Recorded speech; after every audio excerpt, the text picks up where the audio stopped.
করেনি। আমি তো এরকম কিছু না, তুমি আমার জন্য যা করেছো সেটা নিয়ে তো আমি তোমাকে তর্ক করতেই দেব না। তাছাড়া এই রাখি পরানোর মানেও তো এটাই যে রক্ষা করে তার হাতেই পরানো হয়, আর তাই পরিয়ে দিলাম আমি তোমায়। আর পরের বছর থেকে রাখির দিন আমিও তোমাকে রাখি পরাবো।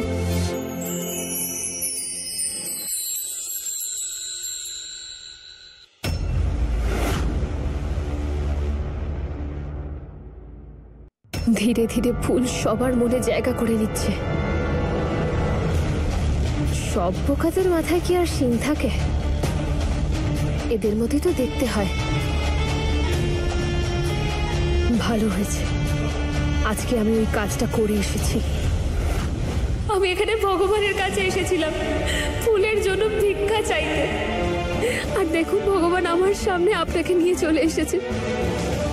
হ্যাঁ, এটা ভগবানেরই ইশারা। মা, এবার আপনাকেই বাঁচাতে হবে, এবার আপনাকেই বাঁচাতে হবে ফুলের ওই বিয়েটাকে, ওর মান সম্মান সবকিছুকে। কারণ যদি যদি আপনার কাছে ফিরে যেত তো বাইরের লোক ওকে বাঁচতে দেবে না। ওই কলঙ্কের দাগ, ওই দাগ নিয়েও কি করে বাঁচবে? আপনি কি করে বাঁচবেন? লোকে আপনাদের বাঁচতে দেবে না। নির্মলা দেবী, এই বিয়ের সম্পর্কটা তো কত পবিত্র, তাই না? 7 জন্মের বন্ধন এটা।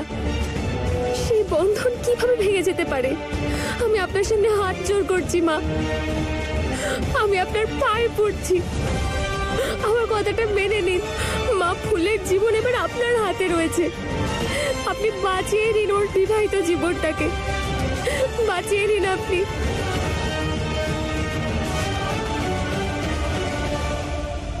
ইনি কিছু বলছেন না কেন? মনে হয় ওনাকে আমার জালে ফাঁসানোর জন্য নাটক আরো বাড়াতে হবে।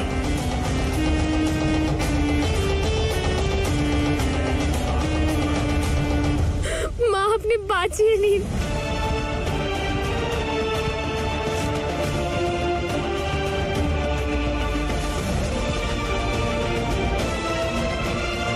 তারা দেবী কি করছেন? তারা দেবী থামুন, তারা দেবী করবেন না, করবেন না, উঠে পড়ুন। তারা দেবী, তারা দেবী, আমার ফুল, আমার প্রাণ, আমি আমার মেয়ের জীবনটা নষ্ট হতে দেব না। তার জন্য আমাকে যা করতে হয় করব, আমি কোনো ক্ষতি হতে দেব না ওর জীবনের। খুব তাড়াতাড়ি এই লক্ষ্মী বউ ফুল আমাকে সেটাই দেবে যার জন্য আমি ওকে এখানে নিয়ে এসেছি।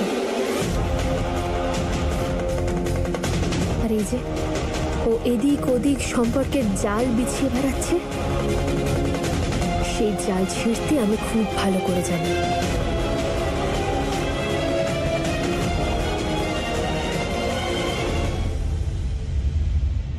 আসলে ফুল নিজ থেকে প্রসাদ আর পুজোর জিনিসগুলো চাইছে।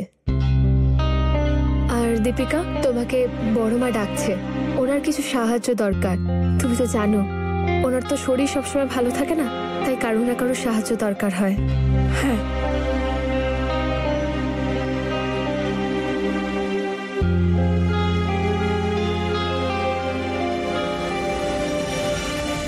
তারা দিদি, তুমি কোথায় ছিলে? আমি তোমাকে কত খুঁজলাম, তোমায় তো খুঁজেই পাচ্ছিলাম না। এই ফুলকে কোনো মতেই জানতে দেওয়া যাবে না যে আমি ওর মায়ের সঙ্গে দেখা করে ফিরেছি। কোথাও বাইরে গিয়েছিলে? আসলে আমি একটু বাইরে গিয়েছিলাম বাড়ির লোকেদের সঙ্গে দেখা করতে, জন্মাষ্টমীর শুভেচ্ছা জানাতে। কিন্তু আমি এটা জানতাম না যে আমার এতটা সময় লেগে যাবে।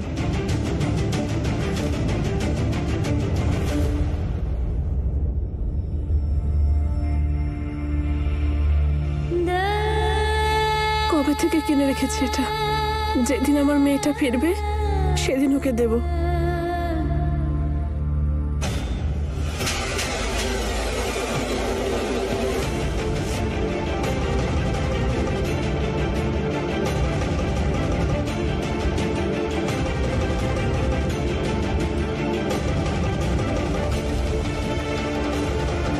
এই বাড়ির বউ হবি সেটা তো ঠিক আছে, এখন মেয়ের মা হবি সেটাও চাই তোর? সাহস কি করে হলো এরকম চালাকি করে নিজের মেয়েকে এখানে নিয়ে আসবি? বোকা পেয়েছি সময়? তোর মতো মানুষকে আমি 7 হাটে বেচি আর 7 হাটে কিনে নিয়ে আসি, বুঝলি? মা, আমি ওকে ডাকিনি, আমি তো নিজেই কিছু জানতাম না। মা, আমার কথাটা একটু বিশ্বাস করুন। তাহলে ফুল বৌমা তোর মেয়ের ব্যাপারে জানলো কি করে?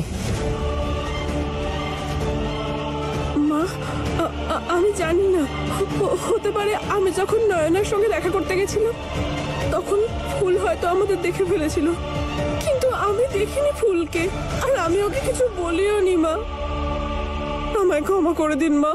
ফুল, ওর ফুলের সব পাপড়ি ছিঁড়ে যদি আমি গঙ্গায় না ভাসাই, আমার আত্মা শান্তি পাবে না।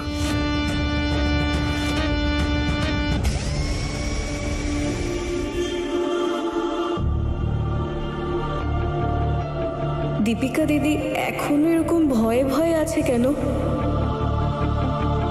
এই মাখনের মধ্যে গোপালের একটা ছোট মূর্তি আছে।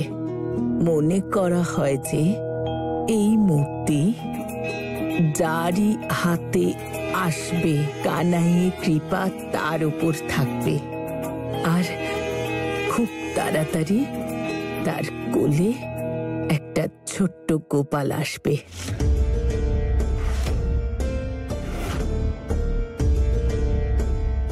সব বিবাহিতা মহিলা যাদের কোল এখনো শূন্য, তারা সবাই এখানে এসে বসে পড়ুন।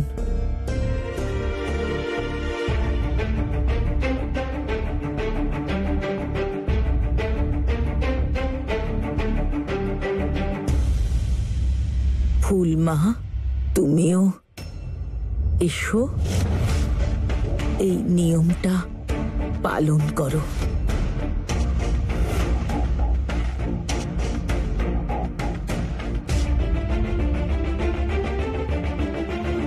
মা, সবাইকে এই নিয়মটা করতে দিন। তুমি কেন করবে না? আমিও তো এটাই চাই যে খুব তাড়াতাড়ি তোমার কোলে এই পরিবারের বংশধর আসুক।